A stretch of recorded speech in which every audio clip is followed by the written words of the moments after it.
안녕하십니까. 독일인 한글학자 알브레이트 후베 씨가 스승의 자취를 쫓아 서울의 한 자료관을 찾았습니다. 저희가 이게 가지고 있는 게 신태양이라는 예, 58년 6월인데요. 몰랐어요. 예, 신태- 여기에 선생님이 독일로 돌아가가지고 이 예. 글을 기고를 했더라고요. 한국을 떠난 지 이미 30년이 되었건만 내 눈 앞에는 네. 한국의 그 아름다운 산천과 물결치는 오곡이며 네. 한국인의 일상생활이 생생하게 나타난다.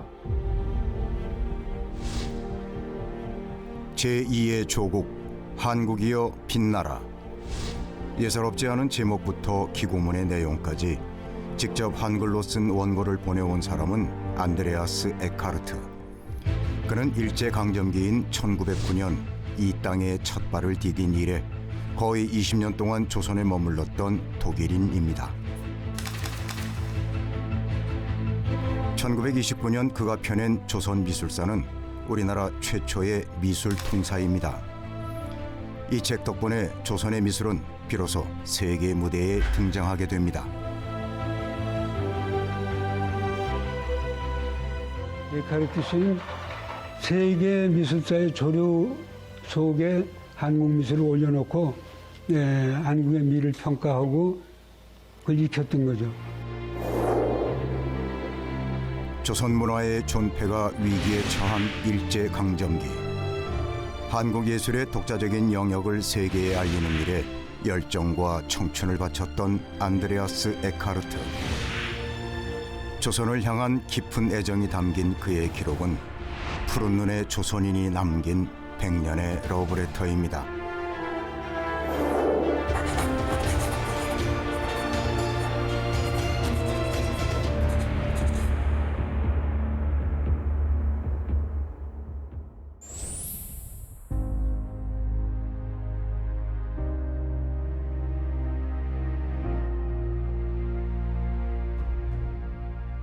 국립중앙박물관 상설전시관에는 옛 고구려인의 정신세계를 엿볼 수 있는 특별한 전시가 열리고 있습니다.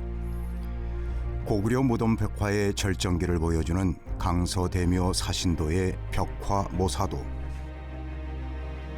지난 2006년 남북 공동 고구려 고분 벽화 조사 때 강서대묘에 직접 들어가 본 미술사학자 이태호 씨는 고분 벽화를 봤을 때의 감동을 잊지 못합니다.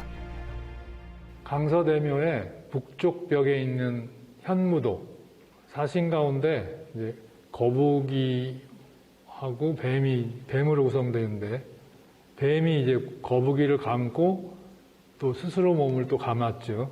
정말 그 벽화 상태도 좋고 그림 색깔이 너무 선명해서 내가 들어가기 전에 화학 붓을 막 놓고 나간 것 같았어요.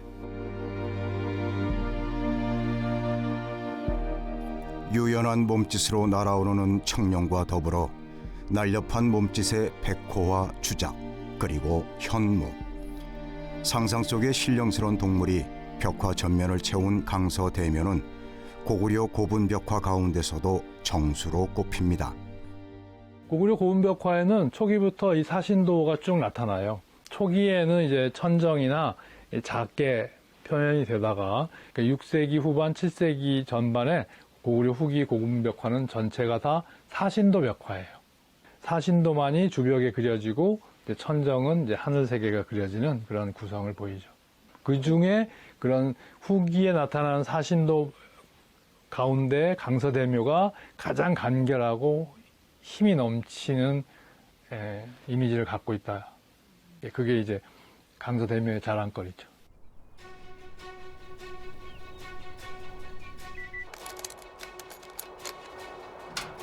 평안남도 대안시에 위치한 강서대묘. 7세기에 조성된 것으로 추정되는 강서대묘는 높이가 9m에 이르는 대형 고분입니다.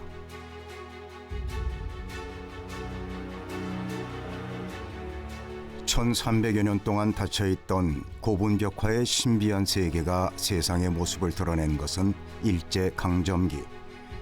고분 벽화의 발굴은 전적으로 일본인 학자들에 의해 이루어집니다.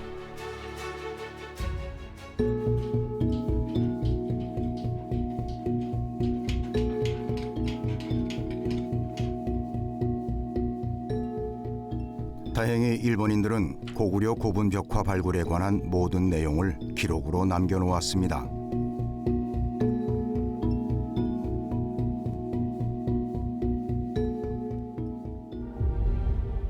일제강점기 조선 총독부가 간행한 조선 고적 도보.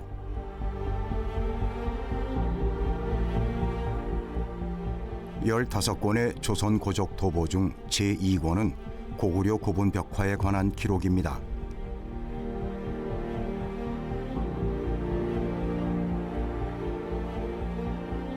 그중 평안남도 대안시에 있는 강서대묘.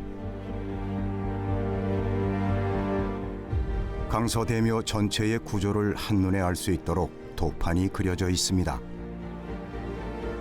그런데 놀랍게도 같은 시기에 조선 고적 도보에 실린 구조도와 거의 비슷한 강서대묘의 구조도를 남긴 사람이 있습니다. 도판 밑에는 자신이 직접 그린 그림이라는 사인까지 남겨두었습니다.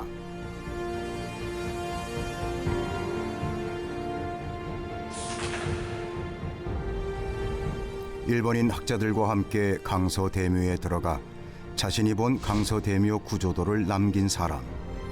심지어 그의 그림은 명암과 원근법을 사용해 일본인 학자의 그림보다 더 입체적으로 느껴집니다.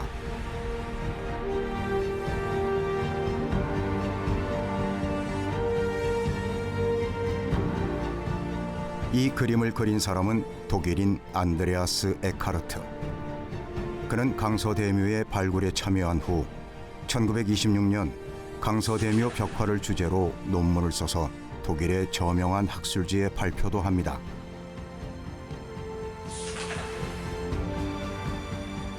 사신도의 도판까지 논문에 실은 그는 자신이 직접 마주했던 현무대의 모습을 구체적으로 묘사하기도 합니다.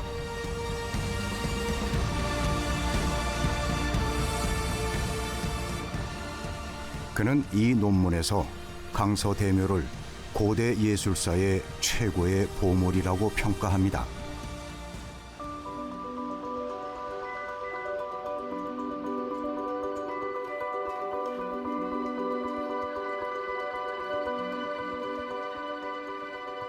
한국미술사를 전공한 홍미숙 박사는 그동안 학계에서 다소 소외되어 있던 에카르트의 발자취를 추적 연구하고 있습니다.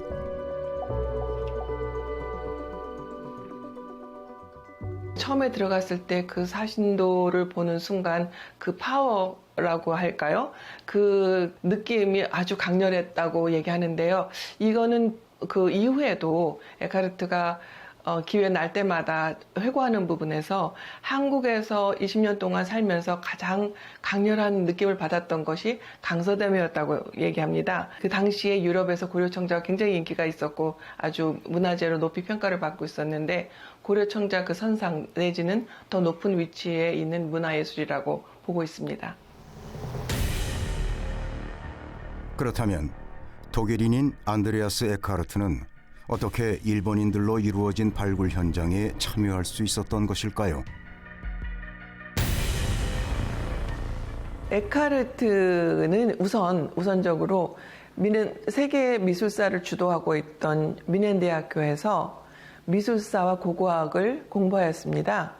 그래서 그 이후에 한국에 와서 활동하는 동안 일본 정부에서 아마도 그 사실을 알았던 것 같습니다. 그래서 에카르트에게 낭랑고분, 고구려 고분 발굴 당시 에카르트에게 같이 참여해 줄 수 있는지를 요청이 왔고 또 많은 그 부분을 에카르트가 근현대 방식의 고고학 발굴 방식을 일본인들에게 전수한 것으로 저는 보고 있습니다.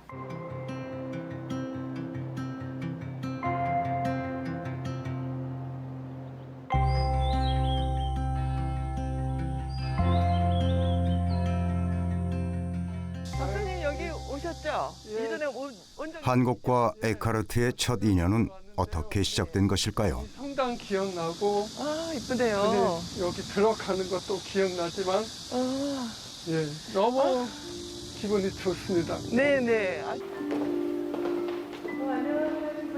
안녕하세요. 반갑습니다. 아유, 반갑습니다. 자주 뵀는데 오늘 처음으로 이렇게 뵙게 되네요. 반갑습니다. 아유, 글쎄 말이에요. 저도 오늘 처음 만나 뵙네요.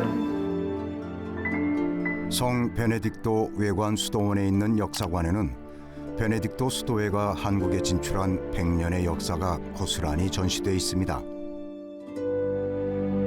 성 베네딕토 수도회는 1909년 남자 수도회로는 처음으로 조선에 진출했습니다. 여기 있는 사진은 그 한국에 파견된 첫 번째 6명의 선교사들이 와서 찍은 기념 사진입니다. 이 백동수도원 부지를 마련하고 그 초대 원장이 된 보니파시오 4호 예, 원장 신부하고 요 옆에 계신 분이 아주 젊으신 예, 에카르트 신부입니다. 독일에서 대형 증기선을 타고 42일 만에 한국에 도착한 선교사들. 안드레아스 에카르트도 그 1세대 선교사들 중 하나였습니다. 원래 그 한국의 상급학교, 대학을 설립하는 것이 목적이었기 때문에 당시 독일의 상트오틸렌 수도원에서도 이런 상급학교의 교원이 될 수 있는 정도의 자격을 갖춘 사람들을 조선에 파견했던 것입니다. 그래서 어떻게 보면 독일의 상트오틸렌 모원에서 가장 학문적인 성과를 낼 수 있거나 그런 능력과 자질을 갖춘 사람을 그 한국에 우선적으로 파견했던 것이죠.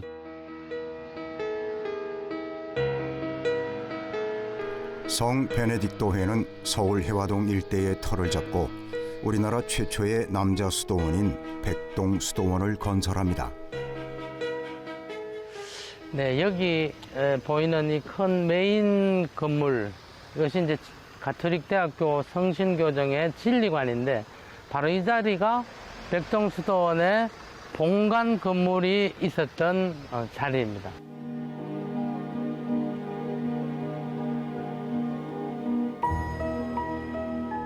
수사 양성과 교육 선교를 목적으로 해화동 일대 6만여 제곱미터의 부지에 수도원과 성당을 짓고 자급자족할 수 있는 농장까지 갖춥니다.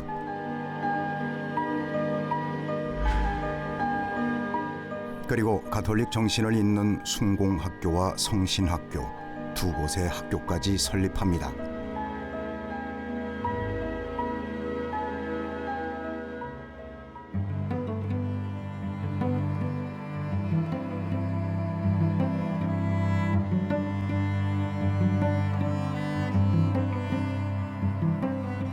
명동 성당에는 당시 기술전문학교이던 순공학교 학생들의 실력을 보여주는 유물 하나가 지금까지 남아 있습니다.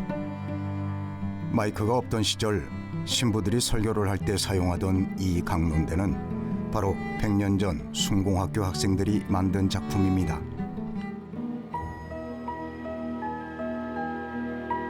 기술전문학교를 목적으로 세워진 순공학교와 달리 숭신학교는 교사를 양성하기 위한 목적으로 세워진 사범학교였습니다. 에카르트는 이 숭신학교의 교장을 맡게 됩니다. 숭신학교는 그야말로 한국 가톨릭교회 최초의 사범학교라고 보면 됩니다.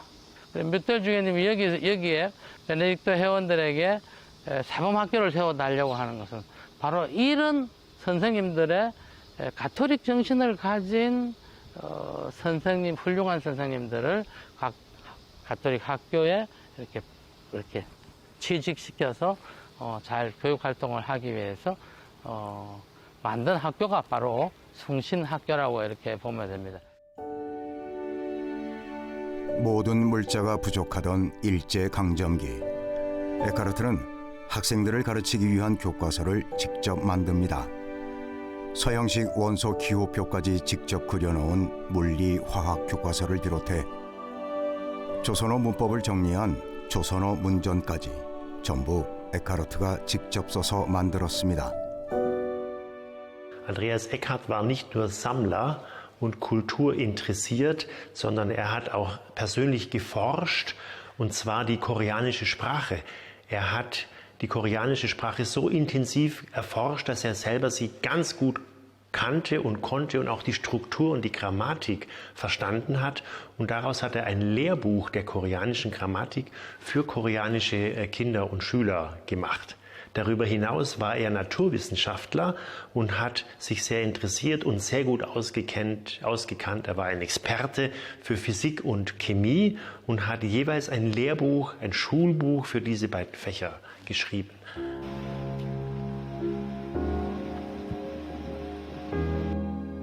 조선에서 19년을 산 에카르트는 한국어뿐만 아니라 한국 문학에도 능통했습니다. 그가 집필한 한국 문학사를 보면 그가 우리나라 문학 전반을 어느 정도나 꿰뚫고 있었는지를 알 수 있습니다. 박지원도 여기 언급되어 있고 우화 소설, 독기전 그것도 많이 번역하셨네요. 향가, 유명한 찬기 바람가부터 번역되어 있고 맨 끝에는 윤동주 시도, 한용운 시도 여기 다 번역되어 있습니다. 에카르트 교수가 먼저 그 시에 담아 있는 그 내용, 그 정신, 그 감동, 그건 완전히 파악해 주셨고 그 다음부터 다른 나라 말로 독일어로 옮긴 겁니다. 독일 사람 읽어도 너무 그 감정을 다 전달됩니다. 그러나 일제강점기 에카르트가 열정을 가지고 운영하던 성신학교는 일제가 사립학교법을 만들어 교육을 통제하면서 어쩔 수 없이 문을 닫게 됩니다.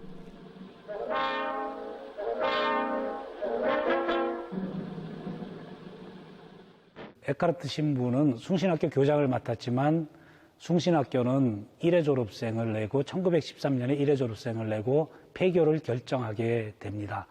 그렇게 되면서 남는 시간에는 당시 한국의 한라산부터 백두산까지 여행하면서 식물 채집을 하기도 하고 또 한국 문화에 대해서 더 깊이 알기 위한 한국의 경주 같은 유적지를 방문하기도 하고 그런 것을 통해서 자신들이 살고 있고 또 선교하고 있는 한국의 문화에 대해서 다방면에 깊이 알고자 노력했습니다.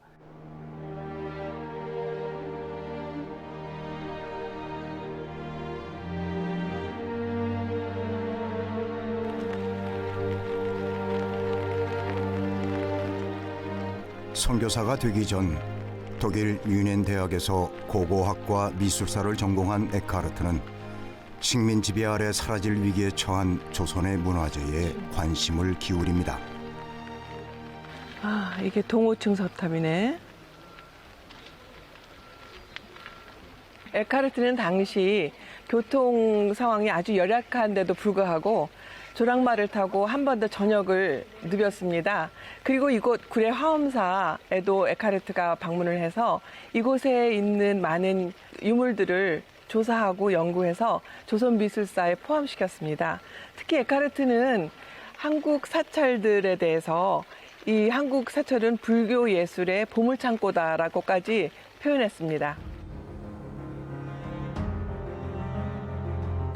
종교를 뛰어넘어 불교 미술에도 관심이 많았던 그의 시선은 사찰의 석등 하나, 석탑에까지 머물렀습니다.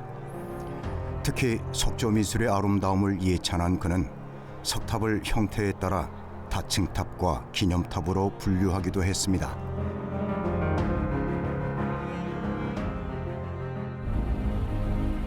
더욱 놀라운 점은 단순히 보는 것에 그치는 것이 아니라 모든 문화재를 사진으로 찍거나 그림으로 그려 완벽한 기록물로 남긴 것입니다.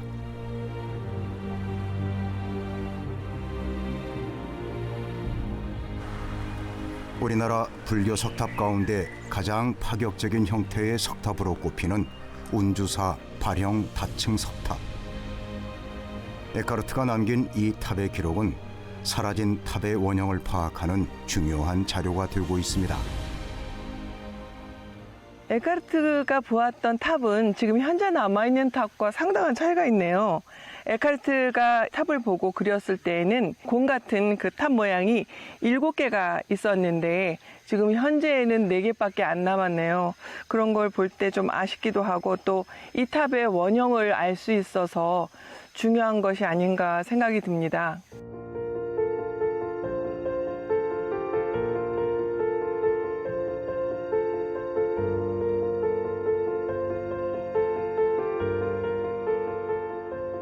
에카르트가 조선에서 활동할 당시 조선에 관심을 가진 또 한 명의 독일인 신부가 있었습니다.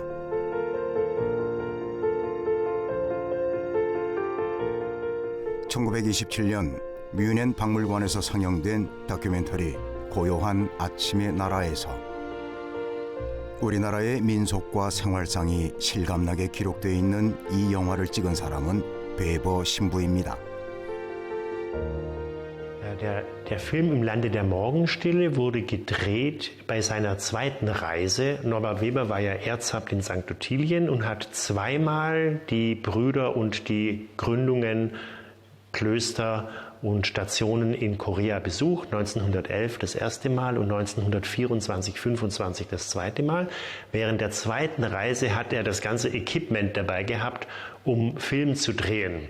Und hat möglichst viele koreanische Szenen und Kultureindrücke eingefangen.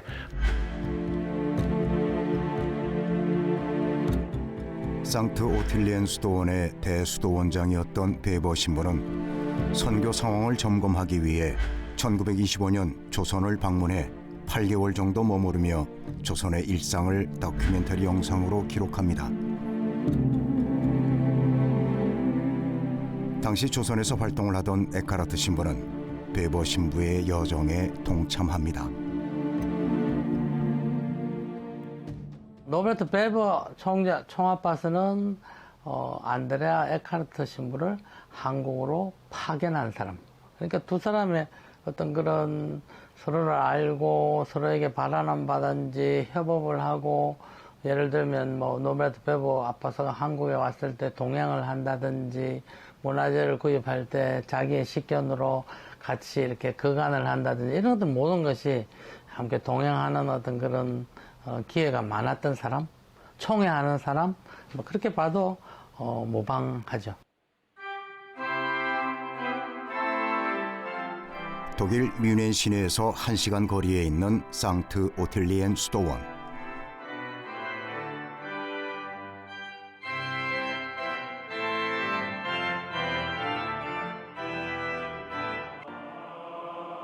에카르트 신부와 베버 신부는 바로 이 수도원 소속으로 20세기 초 조선을 향한 길을 나섰습니다.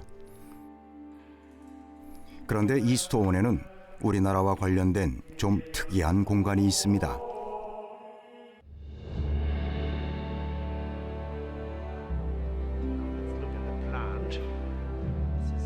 성 오틸리엔 수도원의 선교 역사를 모은 박물관 한켠에 한국관이 따로 마련되어 있습니다.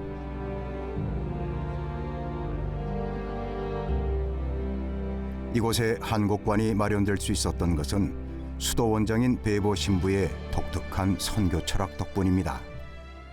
Ein primärer Grund, die Dinge in Korea zu besorgen und einzukaufen, zu erwerben und nach Deutschland zu schicken, war die Sorge, dass die koreanische Kultur vielleicht verschwindet wegen der japanischen Besatzung, sodass man die Dinge eigentlich retten wollte. Das war ein Interesse von Norbert Weber. Erzabt Norbert Weber war ansonsten generell sehr kulturinteressiert und hat sich auch gefreut, diese Dinge zu präsentieren. Ein primäres Interesse der Präsentation in St. Ottilien war, dass man neue Missionare unterrichtet über die Kultur, die sie erwartet, wenn sie dann in den Einsatz gehen.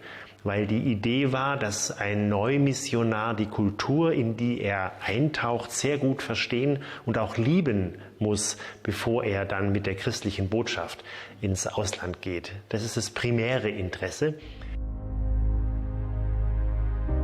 민속품을 수집하는 일의 책임은 조선 문화에 대한 식견이 높은 에카르트에게 맡깁니다.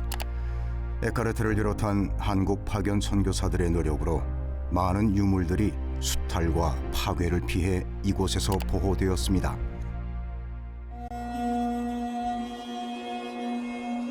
제주도에서 백두산까지 문화재를 찾아 몇 차례나 여행을 했던 에카르트.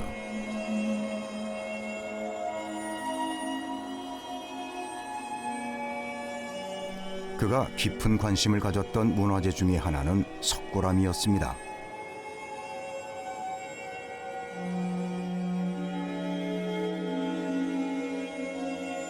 석고람이 처음 발견된 것은 1907년. 토함산을 넘던 한 우체부에 의해 발견되었습니다. 산속 거대한 불상의 존재가 알려졌지만 워낙 외딴 곳에 있었기 때문에 오랫동안 석고람은 방치돼 있었습니다.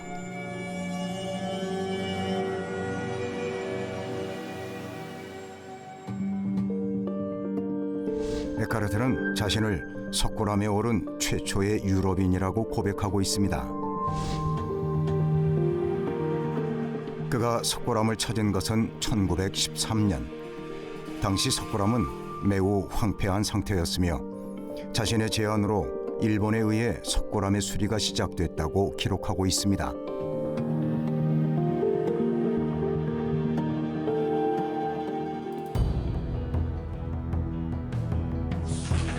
(1912년) 일제가 펴낸 문서에 보면 석고람의 상태는 천정의 3분의 1이 무너져 황폐화되어 있으며 동양 최대의 미술품은 사라질 위기에 처했다고 기록되어 있습니다.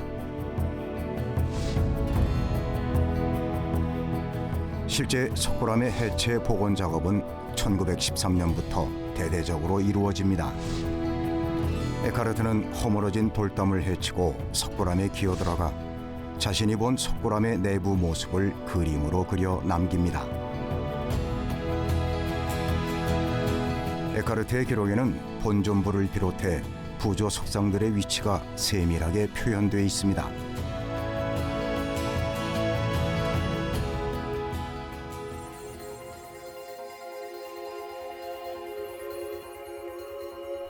먼저 에카르트의 시선을 사로잡은 것은 석고람의 중앙에 자리 잡은 본존불.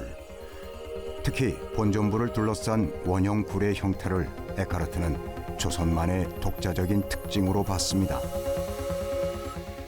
석고람이야말로 조선 미술이 가지고 있는 비밀이라고 할 그런 절제적인 성격, 그 다음에 또 고전적인 성격을 다 드러내고 있다. 그렇게 주장하는 거죠. 본전불과 그 굴 주변에 둘려있는 부조 석상들, 부처님상들, 거기에 이제 집중해서 보는데 그렇게 그 조각이 부조로 되어 있는 거죠. 완전 그 환조로 되어 있는 게 아니고 부조인데 선이 아름답고 거기서 어떤 그 우미함, 우아한 감각, 거기에서 그런 기품이 있는 느낌이 우러난다는 겁니다.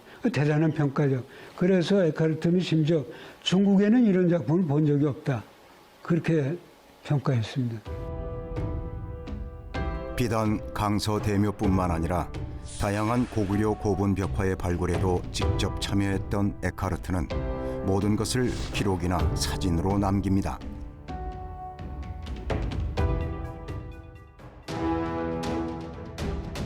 그의 기록은 지배국의 시선에서 편파적으로 해석한 일본과 달리 한국만의 독자적 문화성을 지지한다는 데에 큰 의미가 있습니다.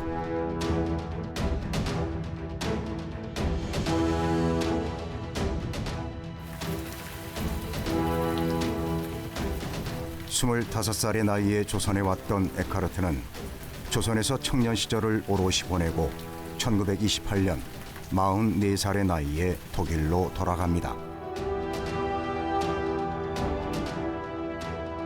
그는 독일로 돌아간 이유를 조선에서 모은 한국에 관한 자료를 널리 알리기 위해서였다고 고백합니다.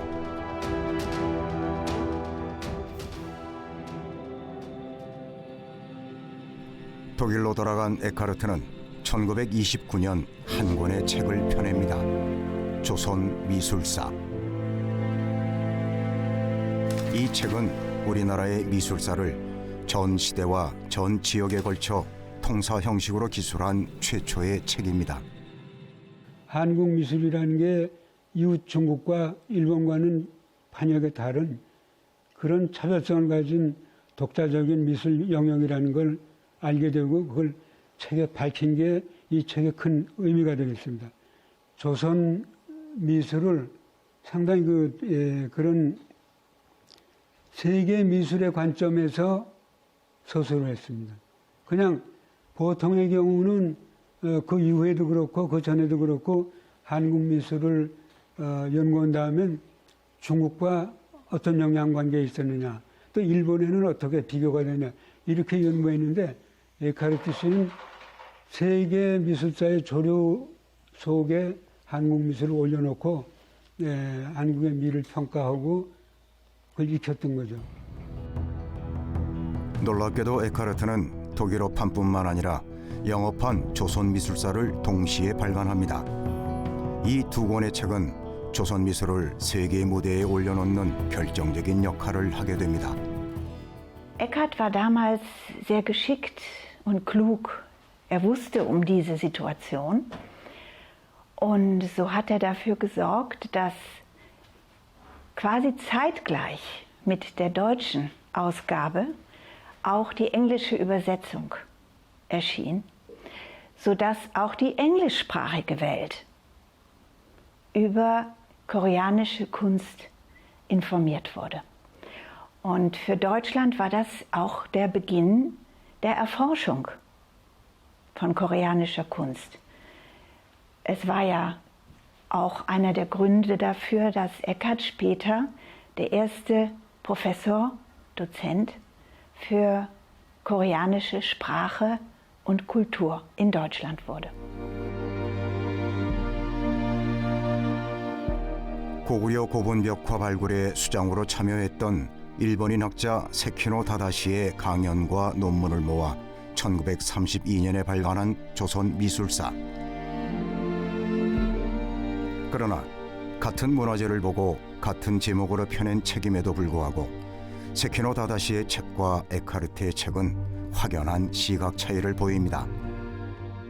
일본 학자들은 한국의 모든 문화예술은 중국에서부터 온 것이다.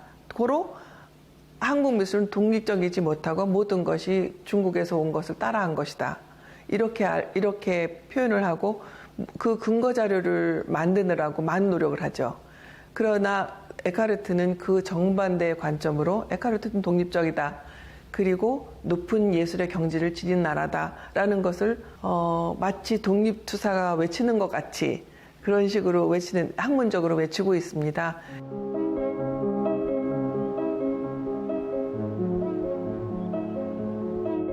에카르트와 베버의 충실한 기록은 훼손된 민속품의 원형을 복원하는 고증 자료로도 사용됩니다. 국립민속박물관이 2년간에 걸쳐 복원한 삼국지 연의도. 그러나 처음 이 그림을 기증받았을 때는 원본의 형태를 파악할 수 없을 정도로 훼손돼 있었습니다. 제가 이 그림들을 처음 봤을 때는 여러 번 접혀있는 거대한 종이뭉치였습니다. 조심스럽게 펼치기 시작했는데 상태가 정말 좋지 않아서 조금씩 들여볼 때마다 종이편이 뚝뚝 떨어지는 정도로 손상이 심한 상태였습니다. 기증받은 그림은 모두 2m가 넘는 거대한 그림 7장. 그림의 복원을 위해 조사하던 중 뜻밖의 곳에서 원형 그림을 발견할 수 있었습니다.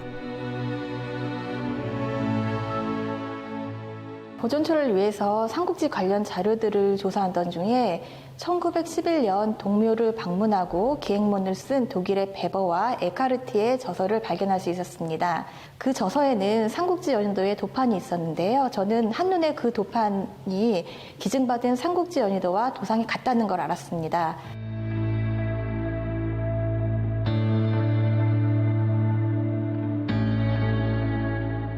에카르트의 조선미술사에는 바로 그 삼국지 연희도의 원본 사진이 있었습니다. 에카르트는 동관악묘에 걸려있는 삼국지 연희도를 보고 사진을 찍었다고 기록하고 있습니다. 에카르트와 베버의 책에 남아있는 원본 그림에 근거하여 복원 작업을 시작할 수 있었습니다. 그리고 2년 만에 훼손된 삼국지 연의도는 원래의 모습을 되찾게 되었습니다.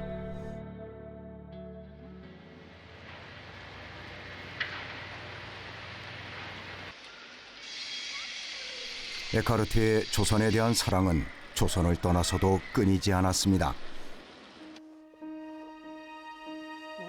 한국과 독일을 오가며 생활하고 있는 알브레이트 후베 씨.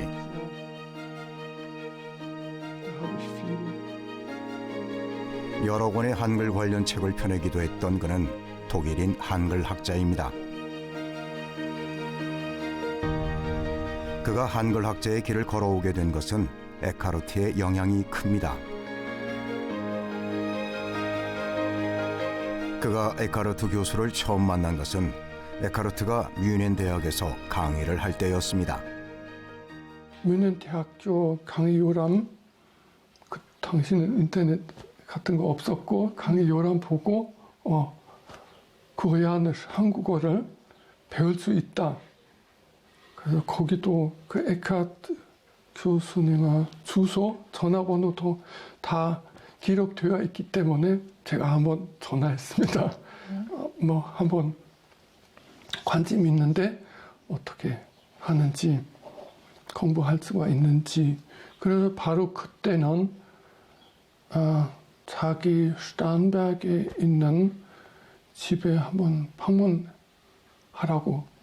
거실에 들어갔을 때는 막 그 한국에 대한 그림, 에카르트 스스로 그린 그림이 온 벽에 걸려 있었습니다.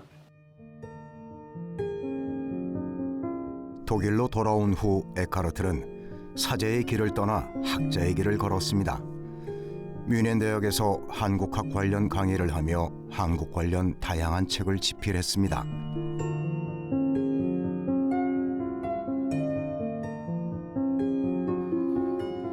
에카르트의 마지막 제자로 인연을 맺은 알브레이트 후베에게 에카르트는 자신이 소유한 모든 유물의 소유권을 넘겼습니다. 에카르트 유물입니다. 이렇게 많은 박스에 다 담아 있는데요. 그때부터 에카르트가 직접 그린 한국의 풍경화 그림을 비롯해 수십 개의 박스를 후배 교수가 30년째 보관해 오고 있습니다. 다시 그린 거 한독 사전을 어떻게 만드셨는지 여기 알 수가 있습니다.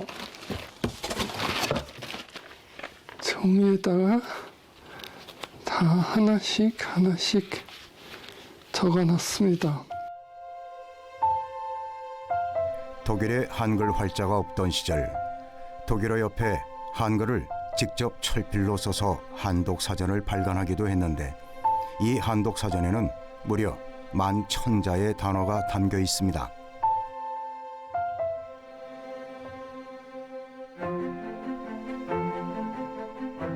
한국에 머물던 당시 전국을 돌며 직접 채록한 민담을 독일어로 출판하기도 합니다.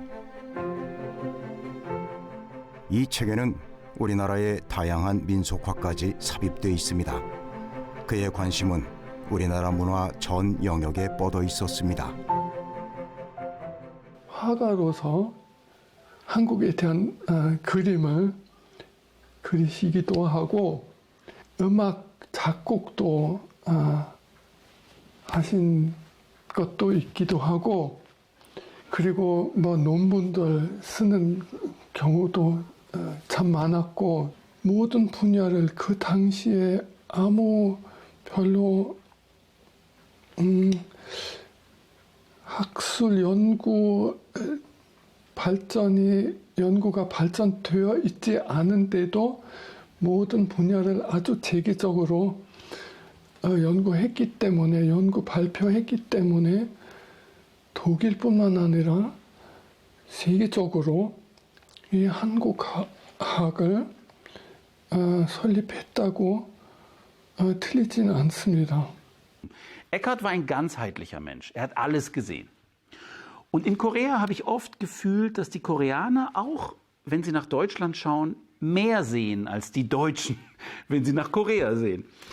Und deshalb ist Eckhart unglaublich wichtig dafür, dass er unsere Herzen geöffnet hat Richtung Korea, dass wir Korea besser verstehen können, komplexer verstehen können, gesamtheitlicher verstehen können. Und das wird wichtig werden in Zukunft für unsere Freundschaft, weil wir können keine Freundschaft aufbauen auf Free Trade Agreements. 100년 전 푸른 눈의 조선인에서 시작된 두 나라의 인연은 지금까지 이어지고 있습니다.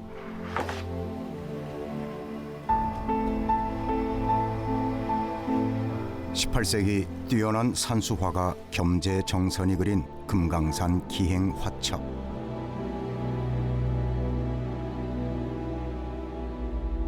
이 화첩은 베버 신부가 한국 방문 당시 금강산 기행을 하면서 어느 화상에게서 구입해 간 것입니다.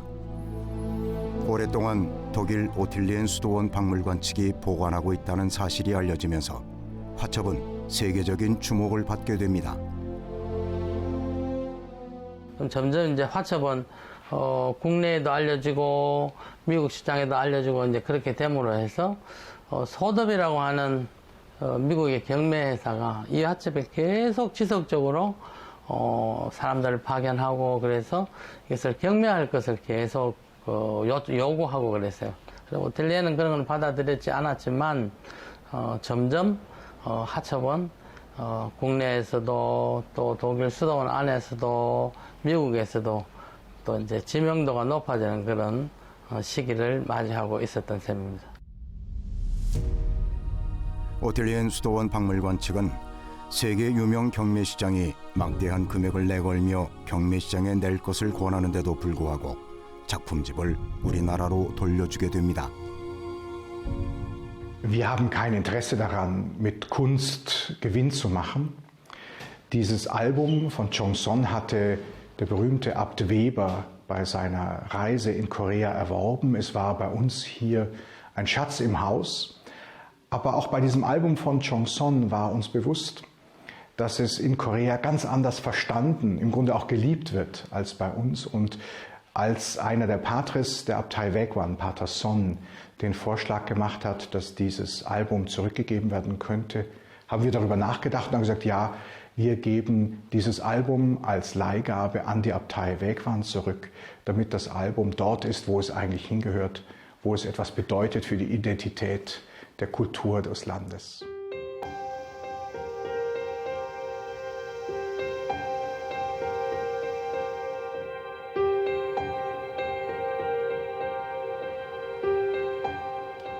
(2015년에도) 의미 있는 유물 한 점이 상트 오틸리엔 수도원 박물관에서 국내로 돌아왔습니다. 여기 표본장에 보유하고 있는 게 에카르트 신부님이 모두 수집하신 표본장입니다. 총 420가지라고 그랬던 것 같던데. 네, 420점을 저희 네. 쪽에 기탁을 해주셨고요. 네.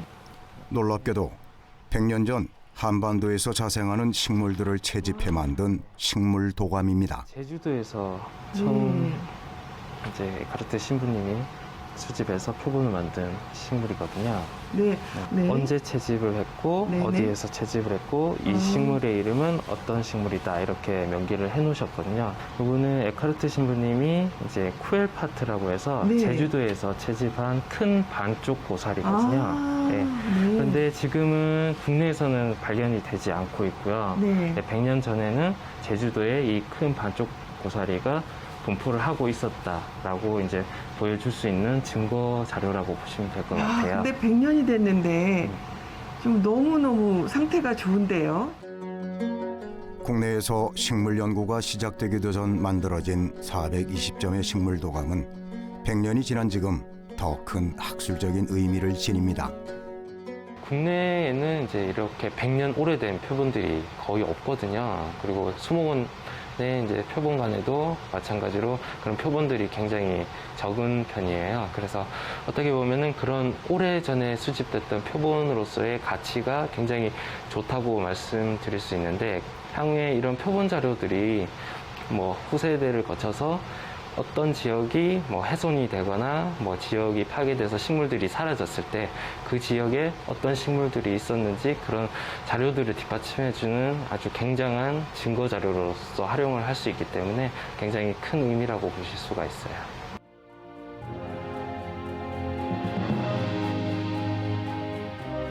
국가의 존폐가 바람 앞에 등불처럼 흔들리던 일제강점기. 직접 보고 직접 느끼며 우리나라 전역에 흩어진 문화재와 유물을 찾고 기록한 안드레아스 에카르트.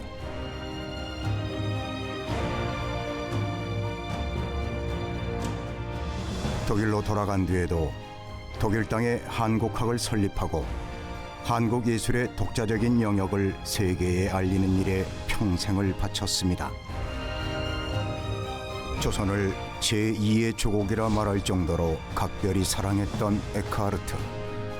그가 독일에서 보내온 마지막 러브레터는 이렇게 끝을 맺고 있습니다.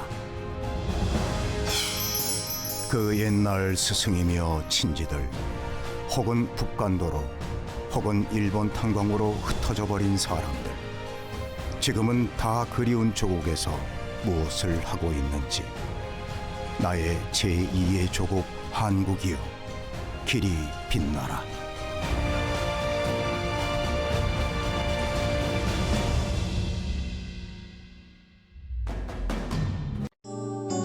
KBS